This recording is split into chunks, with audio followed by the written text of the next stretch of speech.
to the next episode of Uniquely Bastrop, which is rebuilding after the Texas Revolution. We have Ken with us again today, and I want to welcome everybody and thank you all for joining us. I want to wait another couple minutes to see if we can let a few more people join in.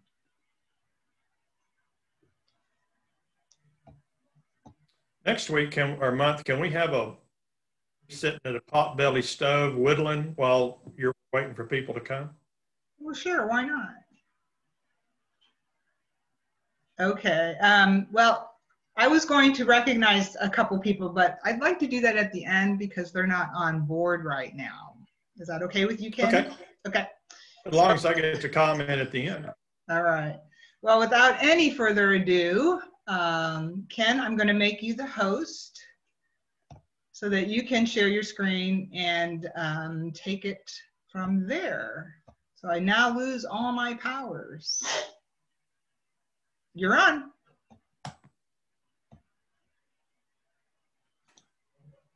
Well, welcome everybody to this latest part of our story. I want to comment that we ended last time with the Battle of San Jacinto, with the Texan victorious battle. I talked about that to some extent as I have failed to do something. I have shared screen, but I didn't get the thing that lets me share it. Okay, so let's see, shall I keep talking? Yes. Let's see if that'll work. What are you trying to do? Is that better? I'm going to come back to that since I've already introduced this one. The Battle of San Jacinto, which we had a wonderful picture of, it's always a starting point for us in Texas. But I just wanted to point out that for the truth is, for the Mexicans, this was a pretty bad day. It meant that from thenceforth, not only would Texas be free from Mexico, but eventually everybody knew Texas would become part of the United States. So I'll jump ahead in the story just to show you what it meant to Mexico. After Texas, the U.S. fought a war to defend Texas as part of its sovereign country. It took away, as a result of the treaty that ended the war, all this area of the United States. So if you look at Mexico and all this that we got Texas all the way up to halfway up to Oregon. So you see Mexico's here, here, here, and here prior to the 21st of April, 1836. Afterwards, it's the familiar part that we know down here. Not to mention the fact that after the Treaty of Guadalupe Hidalgo was agreed upon, people discovered gold in California, most of the best part of Mexico became part of the United States as a result of the Battle of San Jacinto, at least the first step of that. So it's just a horrible, horrible time for Mexico. And we need, I think, to bear that in mind when we come back to that. I also failed to mention at some point something that I think is important, and that is that Bastrop is in many ways, in the earliest years of Texas, really a microcosm of what was going on across the colony, the state, the republic, and then the early statehood. So you might bear in mind the fact that what you're seeing is touched in every way, touches upon the early history of our great republic and state of Texas. So we left off last time with the end of the the Battle of the Revolution, with the opportunity for Texas to take control of everything in its domain, at least, you know, on paper to that point. So just to remind you that I hope you can see my cursor. A army of the main body of Santa Anna's army went down this way, but he sent another army of 725 soldiers up this way, and they were going to keep on going up to the east. But he realized he was going to fight the battle down here, that is Santa Anna, and so he sent his troops this way. But they got lost somehow, and how they did, I don't know, because when the local Bastrop people who were not off fighting the war discovered he was on the way, they began something called the runaway scrape. They packed up everything they possibly could. People came from downriver, the ones in the outlying settlements. They came to Bastrop and they set out along this path, along the Gosher Trace to Washington on the Brazos. So they had a horrible, horrible time in that effort. It was a frightful time because they knew the Mexican army was behind them. They spent, it was one of the wettest years anybody could remember. And for years after that, it was considered one of the rainiest times Texas had seen. They spent, for example, an entire day crossing the Brazos Bottom. If you've ever driven 290 past on the way towards Houston and past Chapel Hill and went across this long, long bridge after you cross the river, and it just goes forever. This bottom was filled with mud, and it took 4 days, or an entire day, excuse me, to pass that 4-day stretch. When they reached the Trinity River, the river they reported had swollen to 5 miles wide. And they had to wait a week for their turn to cross the ferry. Thank goodness the ferry was still in operation. But while all this was going on, word of the victory at San Jacinto reached those who were fleeing. And of course, it weren't just Bastrop people fleeing. They were fleeing from everywhere. And they were trying to get up here to the United States, get into Louisiana. So after they heard the word, they rested for a week. And it's reported some going farther east and a smaller number returning back to Bastrop. The soldiers who had been fighting also had an opportunity to return. They were through with the battle. Some came to defend in case the Mexicans decided to reattack. They came to help the returning settlers, but they also had to get to work themselves. A number of people had continued eastward after the runaway scrape. A number had been killed in the war, but blessedly few. A few former leaders like D.C. Garrett, J.C. Neal, EMPs, and R.M. Williamson chose to reside elsewhere following the revolution.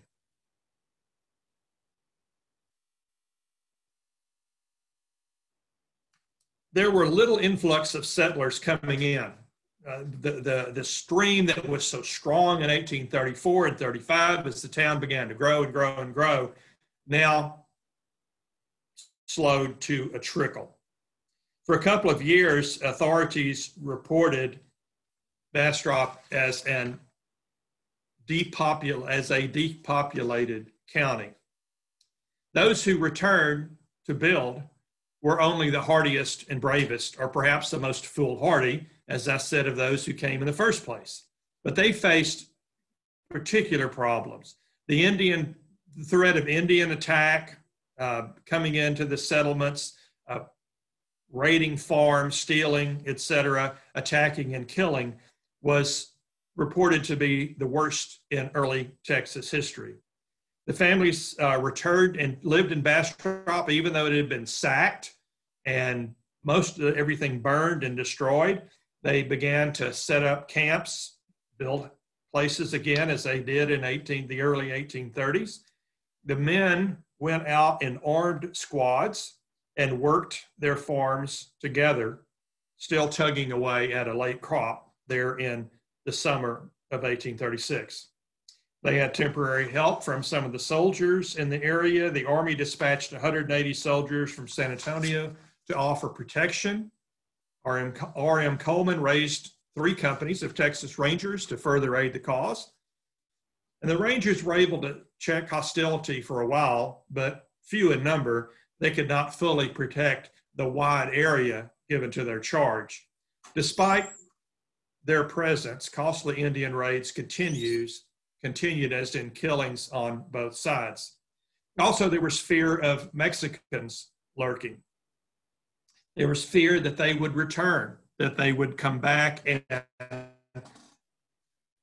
continue the fight despite Santa Anna's surrender. Well, what was life like during those days? Well, remember that most of the activity took place in rural areas. The houses were left intact. That were in the rural areas, were very few of them were destroyed. They were simple, though, as many of you know. They had the kind of standard dog trot cabin. I want to say this is a cabin that's out at the Rockme History Center. And you can see just how plain and simple it was. And that was probably a pretty good cabin. This one is a little more the log cabin-y, dog trot in the middle type. They made these cabins out of available material and used whatever they had, mostly pine, and for the logs, for the walls, and for the roof, they would usually use cedar shingles. These were people that were in a rural area doing what 90% of the rest of people in North America did, that is farming, trying to make a living out of agriculture. They faced the difficulties of Indians, as I mentioned, of stifling summer heat and bitter cold winter, intermittent attacks of drought, flood, grasshopper invasion, and disease. They farmed by plowing with oxen, mule, horse, or by hand if necessary. They planted corn as their major crop and cotton, but it mostly became the primary crop later on. They would also, of course, have a garden crop. They would raise hogs and cattle, and they would collect fish from rivers and creeks when possible. They lived in a situation of considerable scarcity. They adapted to a do-without life.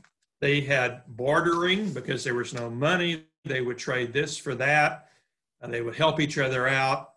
They'd make homespun entertainment whenever they could. Somebody could play a jug or a fiddle or something, and on rare occasions, they would get together and enjoy the company of others. But there was an extraordinary sense of isolation during this time because they were spread so far out. Women suffered especially in this hard time. Just think about what it must have been like for them. There was isolation and loneliness. They had a few tasks: milking cows, feeding chickens and pigs, drawing and toting water, building fires, cooking, sewing and mending clothing, washing and ironing, making soap and candles. They bore, taught, and cared for children. They helped with field work when required. And often they did all this in the absence of their husbands, who were off hunting or chasing hostile Indians. And sometimes in such times, these women even had to protect their own families from hostile attack by Indians trying to kill them or rob them. Not to mention the fact that much of the social and legal environment excluded women. They were not recognized as men were for their contributions. Their names even of these pioneering women were largely lost to history because men owned the land, served as office holders, soldiers, and professionals, and the like. And it's a rare place where a historian is able to find anything about women, and it would have to be a letter or a journal or a rare document of some sort. in town, and I would say this, that's why if anybody knows anything about women during those early years and even later, it's important to share what you have because it is a missing piece of our history. In the town of Bastrop, the town began to rebuild. Houses began to rebuild. People lived in shacks and wickiups, tents, and whatever else they could find. But there was a fair amount of activity going because the town had to be restored in order to make the region work. In the town,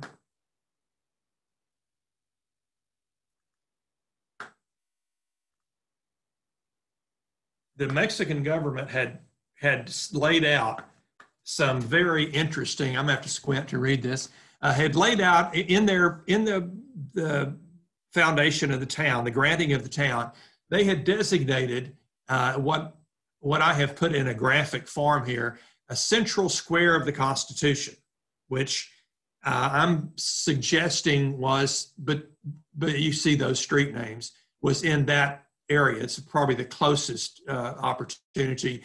It would have been fairly near the river, but it couldn't have been on Main Street because Main Street ends as the river bends. It had a place for municipal buildings. It had another square given for the church and the priest's house, and over here for schools of public education.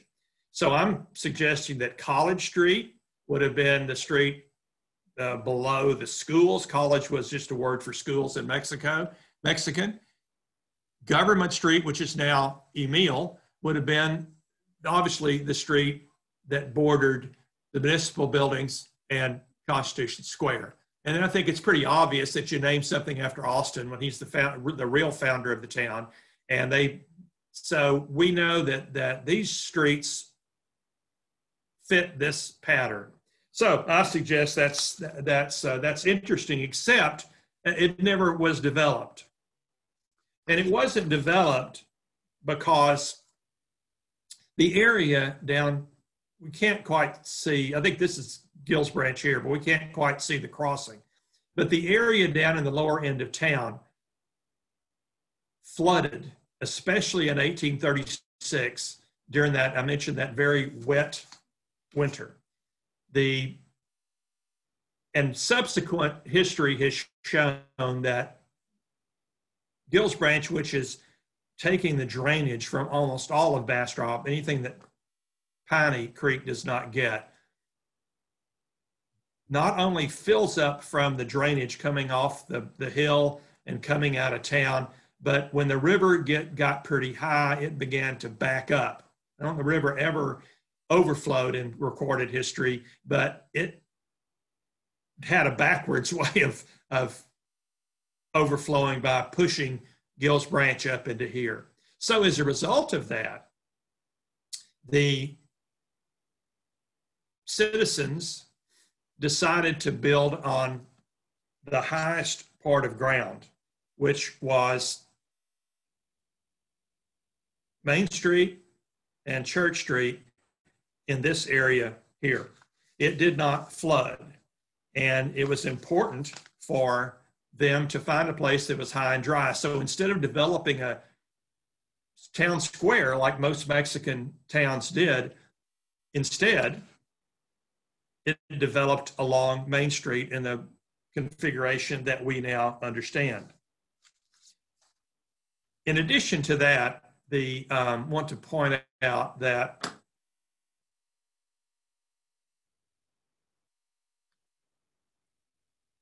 if you will look, I'm going to have to squint again with my wrong glasses on here. If you will see these squares here, these are town blocks. That's Farm Street right there, and these are town blocks.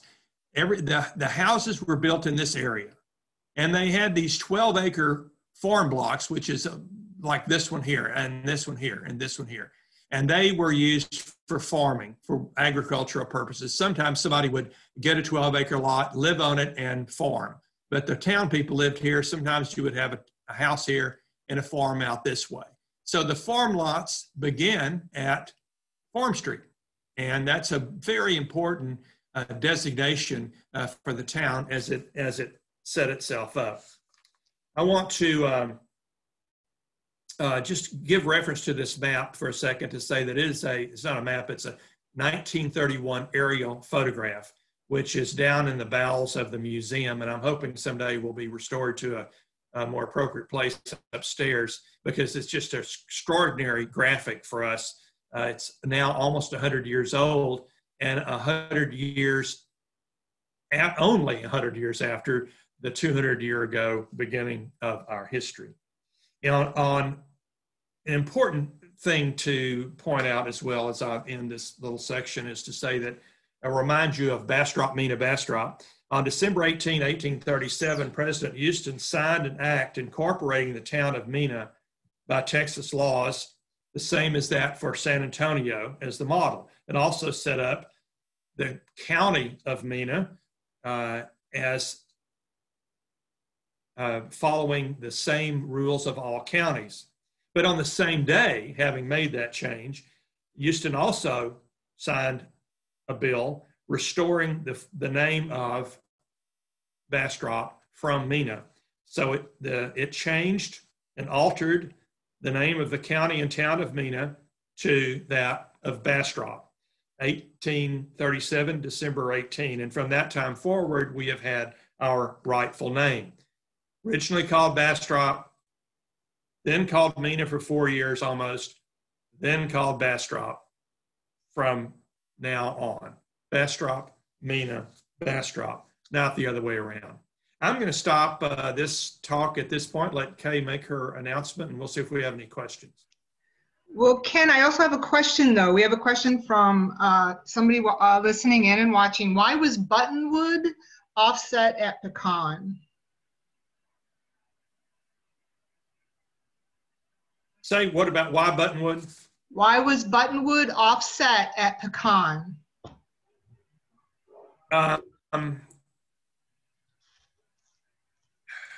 Let me, it's a very kind of a complicated story, but they did not name, I'll tell you what, let me ask you to wait until I talk about 1849, and I will explain to you about why Buttonwood is called Buttonwood and why there's a street there and about the first subdivision in Bastrop. If it's really important, give me a call afterwards and I'll tell you about it. I'd rather save it and I'll talk about street names in a little more detail. Okay, fair enough. Let's see, we have another one maybe here. It's Joe Beal. He's going to give you a call. Did you hear me? Okay. Okay. So thank you, so I'm Joe. going to have his credit card ready. I'm sure he will. Any other questions? I do want to, before everybody goes, and we'll see if there's any other questions while I make the announcement, I just want to congratulate Michael Hubbard, who is a trustee here at the Museum and Visitor Center at the Society. And she was Woman of the Year, or is Woman of the Year. And I also want to congratulate Bill Ennis, who's Man of the Year. Both Bill and Michael have been strong supporters of the museum and visitor center and just couldn't do the work we do without them. And I just wanted to congratulate both of them. Is there any, I don't see any other questions. Did you want to talk about next month at all? We will be on the regular schedule, next month. Because of the weather that happened last week, we had to do this one a little bit later. So go ahead, Ken, you have anything? I just wanted to say I'm really happy that you have two people that have given their heart and soul to the Historical Society for a long time. And it's just remarkable to see that kind of recognition, which I know they have done other things than just work with us. Yes. But I know that's a pretty part of it. And also it proves I think Michael's announcement came yesterday or the day before, something like that. But it just proves what I like to say about history, that history doesn't begin in 1838. It begins yesterday. And then we work back. So the fact that something in our history has happened within the last couple of days, not to mention the storm that happened, but keep that in mind. I mean, it didn't have to be old to be history. Right. And so those two folks becoming part of our history are well noted. Thank you. All right. Well, that wraps up another Uniquely Bastrop. So we'll see everybody in March. Do you want to say something about how to sign up and all that stuff? So, because aren't you changing? Right. I was able to transfer everybody over to March who has been signed up in the past. So you will receive notifications. And I will continue to put it out on Facebook in addition to our website and email blasts. And you can sign up at any of those places, email, website, Facebook, all of those. But you do have to sign up ahead of time. What is next month, though? You didn't say. So next month, I'm going to finish up a little bit. Maybe if I get some questions that make me think I've run over this section too fast, I may fill that in a little bit. But I will talk about a year and 1 year in the history of Bastrop that I call a watershed year. And it's one of these things where before and after, you know, the birth, Christians say the birth of Christ was the this middle of the universe, and after that is AD, and before that is BC. They divide the entire world up, and people divide the world up in other kind of ways. I divide Bastrop up into 1839 and before and after 1839. And I'll tell you why in some detail. And I think that will help us kind of set a stage for what really has some value in who and what we are because of what happened during that year. Also, I don't mind saying, in fact, I just will since I'm talking, that we have, I don't know if anybody reads books anymore, but we have all the books that I have are now given to the Historical Society, and you can order by email. I'll mail them out to you. You can buy them down here or whatever. I'm going to come up with, we have a new one out that's just on history of Bastrop, last quarter of the 19th century. But also I'm going to do reprints on the first book, the one I'm working on off of today, and the one that went from the time of statehood through the Civil War, and have those reprints ready to go for anybody that may want one. And we'll produce a little bit of money to help out with the Historical Society in doing that. So if you're interested, let me know. They're great gifts, by the way. And real estate people sometimes buy them for people that buy property from them because it's so good about Bastrop. I'll stop now. Thanks. Okay.